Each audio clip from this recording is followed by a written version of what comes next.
কাজ মোটামুটি complete. Original brake pad লাগানো হলো, এসির বেল্ট পাল্টানো হলো। এসি মডেলটা হলো এটা 5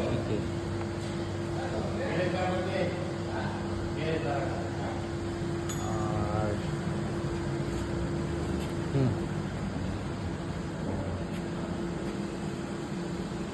এগুলো অবস্থা সুপার।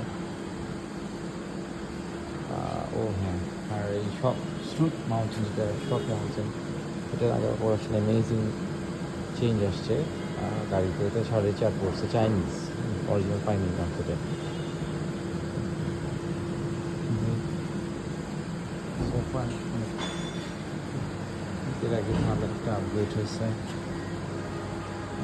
সিলগুলা লিক করতেছিল ইঞ্জিনের ভিতরে, প্লাগে মোবাইল চলে আসতেছিল, চেঞ্জ করলাম, 1600 টাকা গেল। আর বাকি টাকা হলো